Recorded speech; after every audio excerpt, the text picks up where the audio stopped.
सुस्वागतम. ठरलं तर मग मालिकेच्या आजच्या भागामध्ये अर्जुन हा सायलीला घराच्या दरवाजासमोर आणताच कल्पना म्हणते की विमल देवी समोर साखर ठेव. गणपती विसर्जनामध्ये सायली ही बाहेर पडली, ती आत्ताशी घरात येते आणि म्हणते की बरं का चैतन्य, आज घरामध्ये खूप सारे गोडाचे पदार्थ होणार आहेत, तेव्हा तू सुद्धा इथेच थांब. तर चैतन्याला खूप आनंद झालेला असतो. तर इकडे अर्जुन हा सायलीला धरून घरामध्ये आणतो, तर कुसुम लगेचच सायलीचा हात धरून सायलीला सोफ्यावर बसवते. अर्जुन म्हणतो की ठीक आहे ना तू? तर कुसुम लगेच अर्जुनकडे बघत म्हणते सायली तू ठीक आहे ना? तर सायली म्हणते हो. तेव्हा अर्जुन कुसुमकडे बघू लागतो.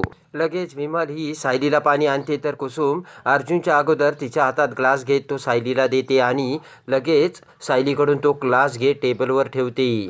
तर अर्जुन म्हणतो की सायली तुम्ही आता थकलेले आहात, तेव्हा जर तू इथे थांबली तर सर्वजण तुझ्यासोबत गप्पा मारतील, तेव्हा चल आपण आपल्या रूममध्ये जाऊ.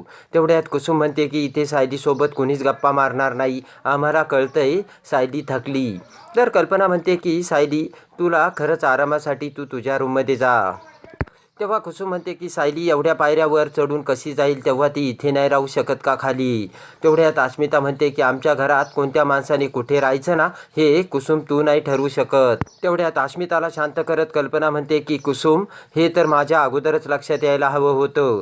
लगेच कल्पना म्हणते की विमल आपल्या गेस्ट रूममध्ये सर्व काही व्यवस्थित करून ठेव, सायली आता आपल्या गेस्ट रूममध्ये राहील. तेवढ्यात अर्जुन म्हणतो की डॉक्टरांनी सायलीचं खूप मोठं शेड्यूल दिलं आहे, तेव्हा ते बघायला पाहिजे, म्हणून सायली ही आमच्या रूममध्ये राहील ना.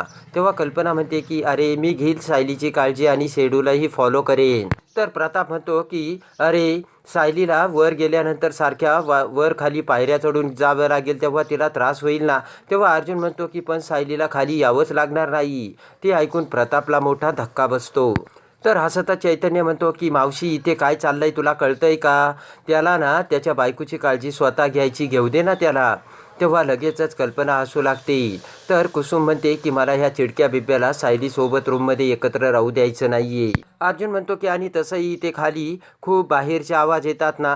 तेव्हा पूर्णाई म्हणते की अगं अस्मिता तुझ्या खोलीत बाहेरचे आवाज येत नाही ना, तेव्हा सायलीला तुझ्या खोलीत राहू दे आणि तू माझ्या खोलीत शिफ्ट हो. अस्मिता म्हणते काय ग पूर्णाई, मला सेपरेट रूम लागते, तुला चांगलंच ठाऊक आहे ना. तर कल्पना म्हणते की अगं मग अस्मिता तू तुझ्या सासरी जाऊन राहा ना, तिथे तुला सेपरेट रूम मिळेल. तेव्हा अस्मिता म्हणते की मम्मा तू तर माझी सासरी जाण्याची वाटच बघू राहिली. तर सर्वजण हसू लागतात. तेव्हा सायली म्हणते की नाही असू द्या, मी माझ्याच रूममध्ये राहील. तर इकडे लगेच अर्जुन म्हणतो की गेस्ट रूममध्ये खूप दिवसाची बंद असल्यामुळे वेगळा स्मेल येईल, तर तिथे रूम फ्रेशनर मारावे लागेल आणि त्याचा माझ्या बायकोला त्रास होईल, तेव्हा ती माझ्या रूममध्येच राहील. तर लगेचच कुसुम म्हणते की म्हणजे तू सायलीला पायऱ्या चढावा लागणार. तर अर्जुन म्हणतो की तुम्ही काही काळजी करू नका, मी माझ्या बायकोला असं अलगद उचलून घेऊन जाईल. तेव्हा कुसुमला मोठा धक्का बसतो. तर सायली म्हणते की मला एवढा काही त्रास होत नाही, मी हळूहळू जाईल पायऱ्या चढून. तर अर्जुन म्हणतो नक्की ना? तर सायली म्हणते हो. त्यानंतर अर्जुन हा सायलीच्या पोटाला धरून सायलीला आधार देत पायऱ्या चढत वर जाऊ लागतात. तर अर्जुनने सायलीच्या पोटाला हात धरलेला बघून इकडे कुसुम विचार करते की अरे देवा, आणि हात काढ चिडक्या बिब्बया, ती तुझी बायको नाहीये. असा आता कुसुम विचार करत रागाने अर्जुनकडे बघत असते. इकडे कल्पना अर्जुनकडे बघत पूर्णाईला म्हणते की मला खरंच अर्जुनचा खूप अभिमान वाटतो. तुम्हाला काय सांगू त्याने हॉस्पिटलमध्ये सायलीची किती काळजी घेतली ते.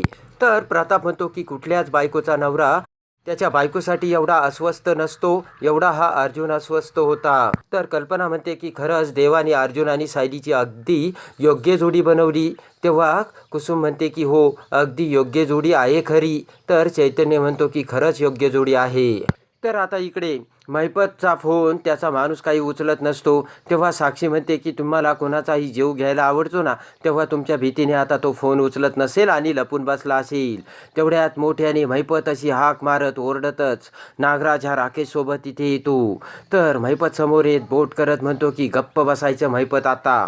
नागराज म्हणतो की 113% हे खरं आहे, 114% याला खपवायचं त्याला खपवायचं, हे करीन ते करीन, तुझ्या बाता ह्या कुठं गेल्या महिपत. तर नागराज म्हणतो की साधा उंदीर मारायची तुझी लायकी नाहीये. तेव्हा लगेचच राकेश म्हणतो की उंदीर सुद्धा याच्या खालून निघून जाईल. महिपत म्हणतो की ये चोच, तुझ्या बापाचं ऐकून घेतो ना, तेव्हा तू कशाला मध्ये बोलतोस. नागराज म्हणतो की माझ्या पोरावर काय दादागिरी करतोस? तुझे माणसं तुझ्या डोळ्यात धूळ फेकून तुला फसवतात आणि तिकडे ते ऐश करतात, त्यांचं काय? नागराज म्हणतो की गुंडगिरी कसली? तुझं गुंडगिरीचं दुकान हे ताबडतोब बंद कर आणि तीर्थयात्रेला निघून जा. तू त्याच लायकीचा आहे, तुझं पापं तरी धुवून जातील. आणि 20 वर्षापासून तुला जे काम दिलं ते तू अर्धवट सोडलं आणि त्याचेच मी परिणाम भोगतोय आज. तर लगेचच नागराज म्हणतो की ती पोरगीसुद्धा जिवंत राहिली आणि आता वहिनीसुद्धा जिवंत असल्याचं कळतंय. तेव्हा लगेचच महिपत ओरडतो नागराज. तर लगेच नागराज हा महिपतची गचांडी पकडतो आणि म्हणतो की तू एक थुक्कड गुंड होतास. तर साक्षी नागराजला शांत होण्यासाठी सांगते आणि म्हणते की प्रिया तू तरी सांग ना. तर प्रिया म्हणते की मी काय सांगू, मी सायलीवर असा फालतू हल्ला करायला तुम्हाला सांगितलाच नव्हता. प्रिया म्हणते की मी फक्त सांगितलं होतं की त्या सायलीला डोई जड व्हायच्या अगोदर काहीतरी करा, हे असं करायचं सांगितलं नव्हतं. नागराज म्हणतो की आता अर्जुन तुझ्यावर कशी टोप दागेल बघ आणि या गोष्टीला फक्त तुलाच सामोरं जायचं आहे. आणि तुझा आणि माझा संबंध सुटला, मी तुला एक पैशाने देखील मदत करणार नाही आहे. नागराज म्हणतो की यापुढे मला तुझं तोंडही बघायचं नाही. आणि रागाने नागराज, राकेश आणि प्रिया तेथून निघून जातात. तर इकडे महिपतसुद्धा त्याच्या रूममध्ये जातो. इकडे आता अर्जुन हा सायलीला त्याच्या बेडरूममध्ये आणतो आणि कॉटवर बसवतो. त्यानंतर अर्जुन हा सायलीला गोळ्या देऊन पाणी प्यायला देतो. त्यानंतर अर्जुन हा सायलीला म्हणतो की तुम्ही जरा झोपा. तर सायली म्हणते की मी जरा बसते. अर्जुन म्हणतो ठीक आहे, तुम्हाला काही जरी लागलं तर मला सांगा, मी इथेच आहे. आणि अर्जुन त्याचे पुस्तकं वाचायला जातो. तर इकडे कल्पना आणि सर्वजण आता चहा पीत खाली बसलेले असतात. तेव्हा कल्पना म्हणते की चैतन्य, तू आणि हे हॉस्पिटलमध्ये होते ना, खरंच मला खूप आधार मिळाला. त्याच वेळेस लगेच कुसुम म्हणते की तुमच्या सगळ्यांमध्ये खूप माणुसकी आहे आणि त्याचमुळे माझी सायली वाचली. असे म्हणत हात जोडून आता कुसुम सर्वांचे आभार मानते. तर त्यानंतर आता कुसुम ही सायलीकडे येऊ लागते. तर आता इकडे सायली ही तिच्या बेडरूममध्ये बसलेली असते आणि अर्जुन हा पुस्तक वाचत असतो. तेवढ्यात सायली ही उठू लागते. तर सायली उठत असताना तिचा तोल जातो. तर पटकन अर्जुन हा सायलीकडे बघत पळत येतो आणि सायलीला धरतो. त्याच वेळेस कुसुम ही दरवाजात आलेली असते आणि दरवाजात येताच लगेच कुसुम ही अर्जुन आणि सायलीला एकमेकांच्या खूप जवळ बघते. तेवढ्यात रागाने, ए चिडक्या बिब्या, तिच्यापासून बाजूला हो, काय करतोय तुम्ही, असे म्हणत कुसुम ही पुढे येते. तेव्हा लगेचच अर्जुन म्हणतो काय करतोय मी.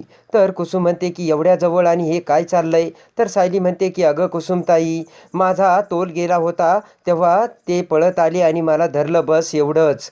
तर लगेच कुसुम ही अर्जुनकडे बघू लागते. तर कुसुम लगेचच म्हणते की चिडक्या बिब्या, माझ्या सायलीपासून लांब राहायचं. मगापासून मी बघते की कमरेला हात लावून इकडे तिकडे काय चाललंय तुमचं. तर अर्जुन म्हणतो की तसं काहीच नाही आहे, मी फक्त त्यांची काळजी घेतोय.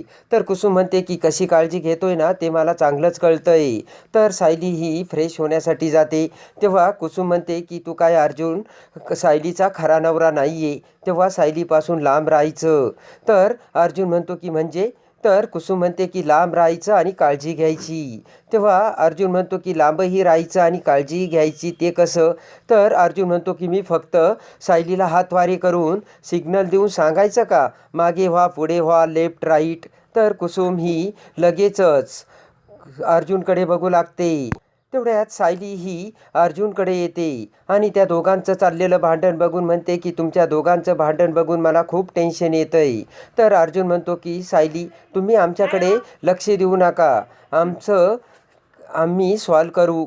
तर लगेचच अर्जुन म्हणतो की तुम्ही आराम करा आणि अर्जुन हा सायलीला घेऊन कॉटवर झोपू लागतो. त्याच वेळेस अर्जुनने आता सायलीच्या खांद्यावर हात ठेवलेला असतो. तेव्हा कुसुम म्हणते की सांगितलं ना, खांद्यावरचा हात काढा. आणि कुसुम ही अर्जुनला चापट मारते. तर आता अर्जुन हा सायलीला बेडवरती झोपवतो. तर आता लगेच अर्जुन हा कुसुमला म्हणतो की तुम्ही आता माझं ऐका आणि एकदम गप्प बसा.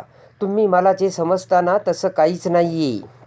पोट करत अर्जुन कुसुमला म्हणतो की तुम्हाला वाटतोय ना तसा मी वाईट माणूस नाही आहे, मी सायलीचा रिस्पेक्ट करतोय आणि यापुढेही करत राहील. अर्जुन म्हणतो की माझ्या मनात त्यांच्याविषयी कुठलेही वाईट विचार येतही नाहीत आणि येणारेही नाहीत, नाहीतर एक सेकंदसुद्धा सायली या घरात राहिल्याच नसत्या. अर्जुन म्हणतो की तुमचा माझ्यावर विश्वास नाही ना, ते खरं आहे, पण तुमचा तर तुमच्या बहिणीवर विश्वास आहे ना. तेव्हा कुसुम ही सायलीकडे बघू लागते. त्यानंतर अर्जुन हा सायलीची सर्वतोपरी काळजी घेतो. एसी कशी बंद करायची, टेम्परेचर कसं मेंटेन करायचं, गोळ्या कशा द्यायच्या याची सर्व काळजी घेतो. तर आता इकडे चैतन्य हा अर्जुनकडे येतो आणि अर्जुनला म्हणतो की तू त्या मुलीच्या प्रेमात पडला आहेस. तर अर्जुन म्हणतो की काय बोलतोयस चैतन्य. तर चैतन्य म्हणतो की हो. कधीही देवापुढे हात न जोडणारा अर्जुन हा हॉस्पिटलमध्ये गणपती बाप्पासमोर हात जोडून उभा होता. चैतन्य म्हणतो की देवासमोर हात जोडून तू सायलीच्या जीवाची भीक मागत होतास अर्जुन. चैतन्य म्हणतो की मला काहीच सांगू नको अर्जुन, हॉस्पिटलमध्ये तुझ्या वागण्यात आणि बोलण्यात फक्त सायलीचं प्रेम दिसत होतं. तर आता अर्जुनला सायलीवर प्रेम झालेले हे चैतन्याने अर्जुनच्या समोर आणलेले असते. तेव्हा आता अर्जुन हा सायलीचे प्रेम कसे स्वीकारतो आणि सायली अर्जुन कसे एकत्र येतात हे बघण्यासाठी आणि ठरलं तर मग मालिकेच्या डेली अपडेटसाठी आपल्या चॅनलला लाईक करा, सबस्क्राईब करा.